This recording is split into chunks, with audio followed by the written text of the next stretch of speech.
자, 이어서 이슈플로 바로 넘어가 보도록 하겠습니다. 인플레이션이 좀 잡히나 싶었더니 다시 한번 또 이 모양으로 가서 시장을 또 흔드는 것 같습니다. 자, 그래서 오늘 김영일 전문가와 함께 인플레이션에 대해서 조금 더 다시 한번 분석해 보겠습니다. 정관님 안녕하십니까? 네, 안녕하십니까? 네. 자, 오늘의 주제 공개하겠습니다. 자, 오늘 이슈플로우의 주제는요, 바로 인플레이션, 또 속을 썩인다. 바로 이겁니다. 자, 관련해서 플로우 3개로 나눠봤는데요. 보여주시죠. 자, 첫 번째 플로우, 견조한 경제 지표, 그리고 중국의 리오프닝.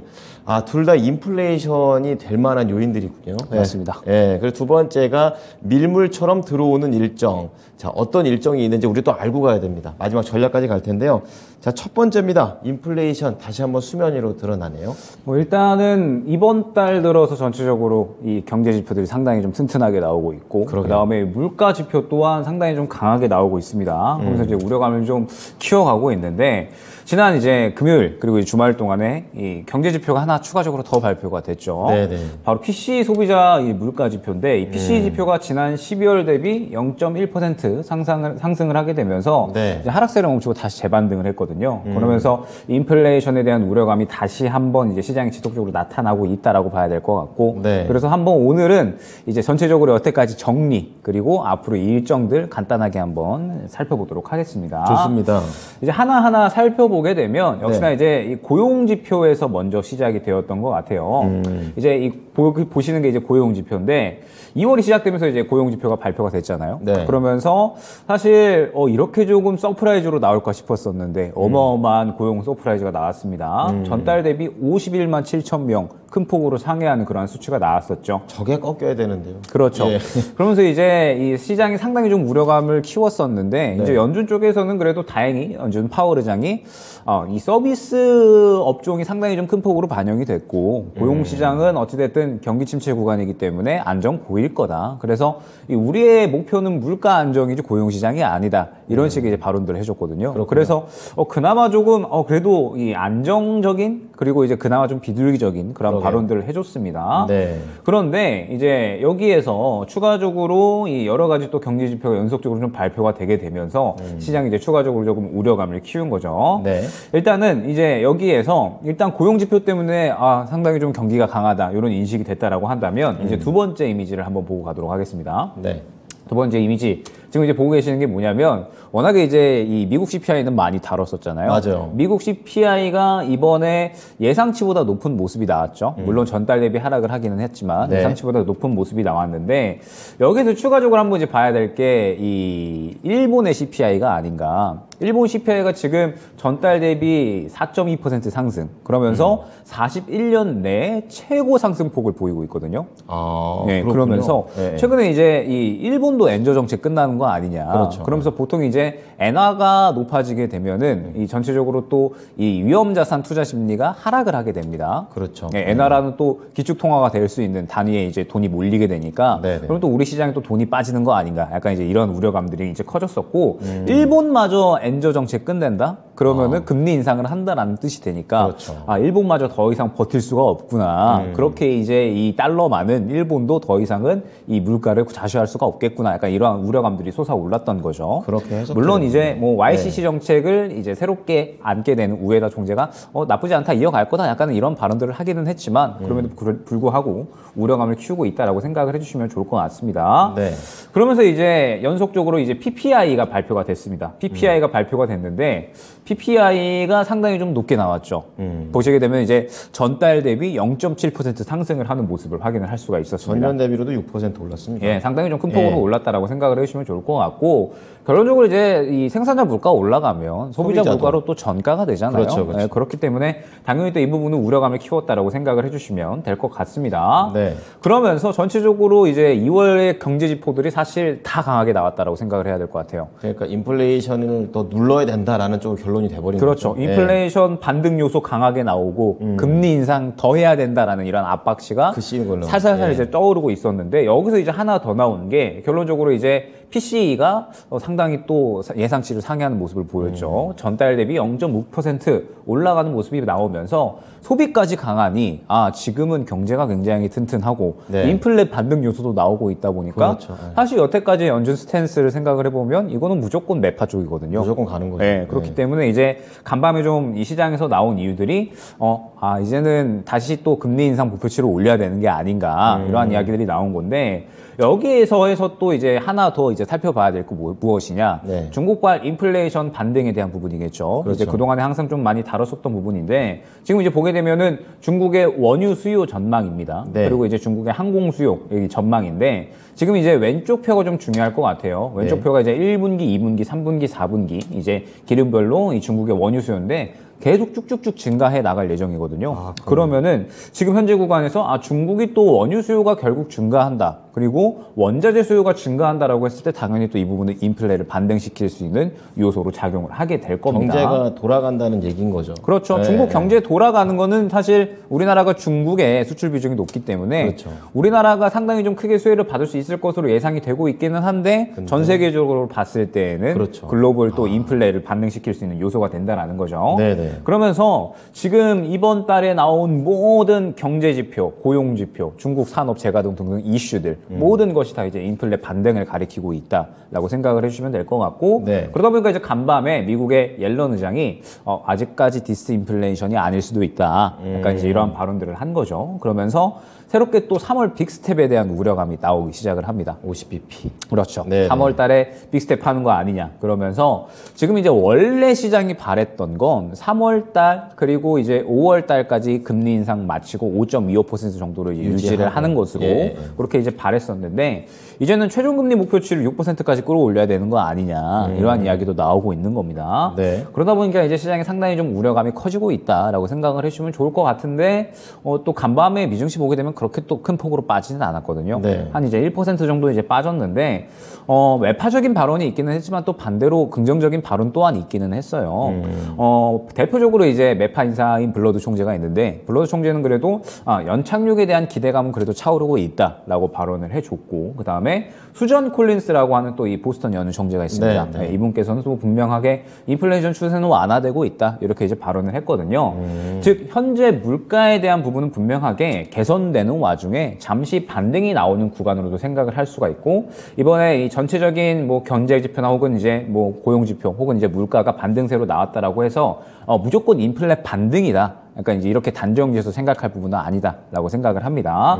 연준 인사들 발언들이 지금 다 또 나뉘어지고 있거든요. 네. 매파적인 쪽도 있고 그다음에 비둘기적인 쪽도 있고 굉장히 좀 나눠지고 있기 때문에 지금은 정확하게 이야기할 만한 시기는 아니지 않나라고 생각을 합니다. 네. 그러면서 이 단기적인 충격은 있겠는데 오늘 또 보게 되면 시장이 코스닥 같은 경우에 또 양전을 했잖아요. 그렇죠. 그만큼 지금 현재 구간에서 이 우려감도 있기는 하지만 또 바닥 심리 그러니까 인플레이션 바닥 찍고 이제 좋아질 것이다라는 심리도 굉장히 좀 강한 상태이기 때문에 지금 현재 상태에서는 단기적인 영향력은 있겠지만 이거보다는 3월 달에 다가올 일정들을 준비하는 게 더욱더 중요하지 않을까 생각이 됩니다. 그렇군요.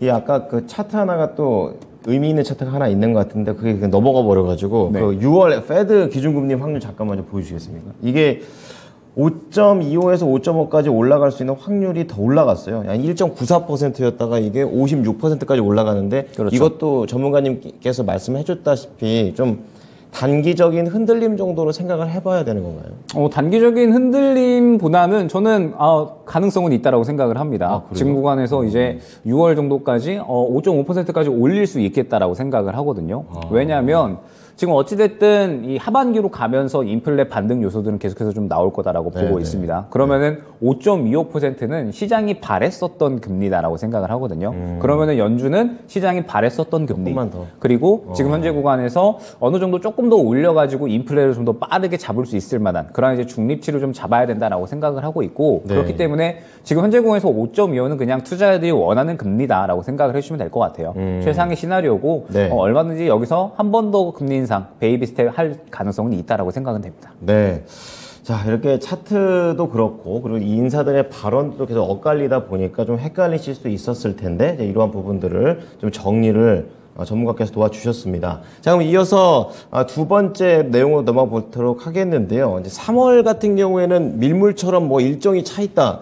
이제 어떤 일정들을 봐야 되는지 좀 궁금합니다. 뭐 일단은 2월 달의 일정들이 그대로 좀 나온다라고 봐야겠죠. 저는 지금 현재 구간에서 이번 경제 지표 혹은 이제 고용 지표 그리고 뭐 모든 어떤 인플레 지표들이 전달보다 좀 상승세로 나왔잖아요. 네. 그러면서 시장이 이에 대해 반응을 하는 부분이 이제 저는 이렇게 해석이 돼요. 한 번 정도는 그래도 반등 나올 수 있지. 어떻게 계속 좋겠어? 라고 이제 생각을 하는 것 같습니다. 네. 연준에서도 지금 완전히 매파적인 발언을 쏟아내는 게 아니라 비둘기적인 발언들이 좀 섞여 있잖아요. 그렇죠. 디스인플레는 시작되었다. 혹은 이제 인플레는 개선되고 있다. 이런 발언들이 저는 굉장히 좀 의미가 있다라고 생각이 되는 게 네. 우리가 기존의 연준을 생각을 해보면 그동안에는 항상 일관적으로 매파적인 태도였었습니다. 그렇죠. 네. 어찌 보면 그럴 수밖에 없었던 것이 작년 초에 생각보다 인플레 별거 아니다. 인플레 금방 잡힐 거다라고 이야기를 그런 했었던 식으로 게 얘기했었죠. 연준이었거든요.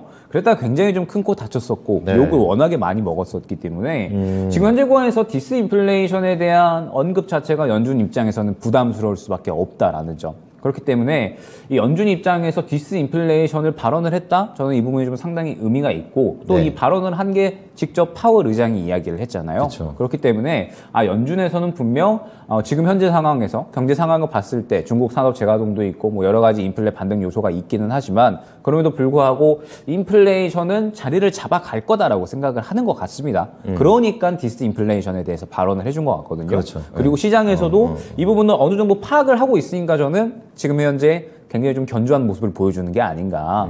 많이 빠졌어야 되는 구간이거든요, 사실. 우리가 지난 뭐 12월 달 생각을 해보면 10월 달, 11월 달에 끌어올렸던 거 다 내렸었습니다. 그렇죠. 그런데 이번에도 사실 비슷한 구간 나오고 있는데 버티는 건가요? 버티는 모습이거든요. 그러면은 저는 지금 구간에서 어느 정도 시장이 또 충분히 지금 이 긍정적으로 받아들이는 게 아닌가. 충분히 또 이 인플레이션 하락이라는 게 계속해서 좋으면 또 좋겠지만 계속해서 이제 쭉 하향할 수는 없거든요. 어느 네. 정도 반등할 수 있을 만한 요소들도 계산을 해서 지금 시장은 그래도 어느 정도 지금 충분히 많이 회복을 하고 있고 그러한 와중에 잠깐 이제 반등한다. 그렇기 때문에 이제는 일정이 중요한 거죠.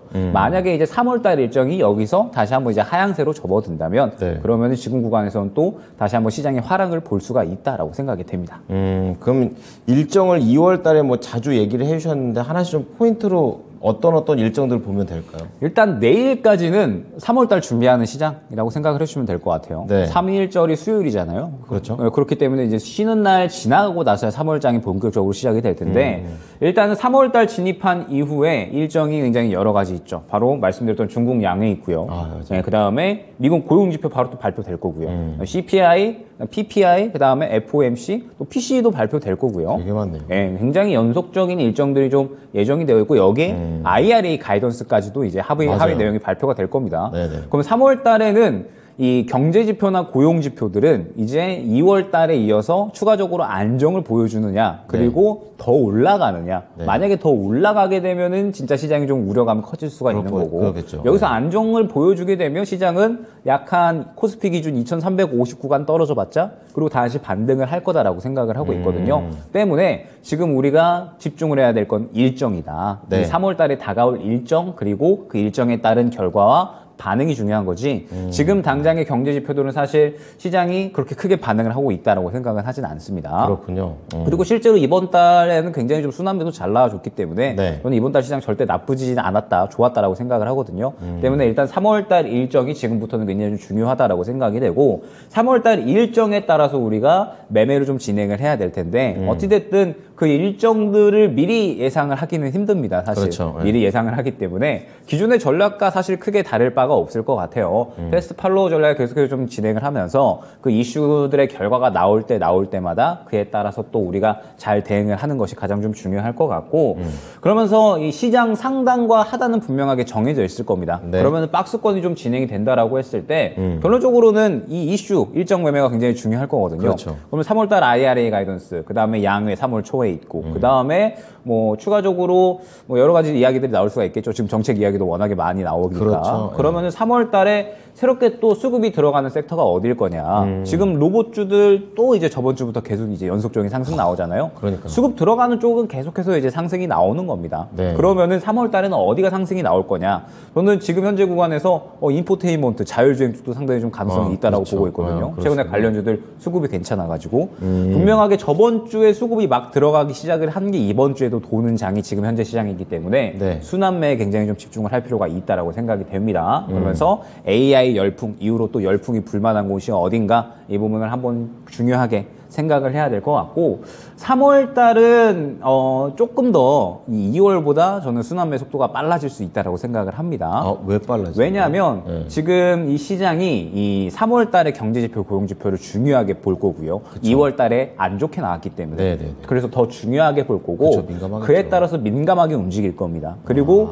그러면서 또 중요한 일정들이 연속적으로 나오기 때문에 결론적으로 순환매가 조금 더 빠르게 돌 수가 있거든요. 때문에 이 3월 달에는 2월 달과 비슷하게 진행을 하되 조금 더 이제 발빠르게 움직일 필요가 있다라는 점. 다만 3월 달부터 또 반도체 종목들은 저는 바닥을 또 잡을 거다라고 생각을 합니다. 아, 또 생각지 않았던 반도체. 고려를 해야 될 부분이 굉장히 많아요. 아, 반도체도 결국에는 지금 현재 구간에서 3월 달부터 이제 슬슬 재고 좀 줄어들고 좋은 이야기 나올 거다라고 생각을 하고 있거든요. 요거 포트폴리오에서 이건 좀 모아가는 관점이에요. 그렇죠. 반도체는 이제 제가 그동안 말씀드렸던 모아가는 관점 한번 진행해 주시면 좋을 것 같고 그 다음에 그 외에 3월 달 여러 가지 이슈들이 많으니까 여러 가지 이슈들에 맞추어서 또 순환매 한번 준비를 해보면 이제 좀 머리 아프기는 하지만 일정에 맞추어서 잘 준비만 하면 또 충분히 3월장은 좋은 시장이 될 거다 생각이 됩니다. 네. 저희 이슈 플로우에서는 이거 다 달력에다 적어놓고서 상황에 맞춰가지고 저희가 방송을 해드릴 테니까 우리 김영일 전문가 믿어보시면서 함께 해주시기 바랍니다. 오늘 내용 잘 들었습니다. 감사합니다. 네, 지금까지 김영일 전문가였습니다.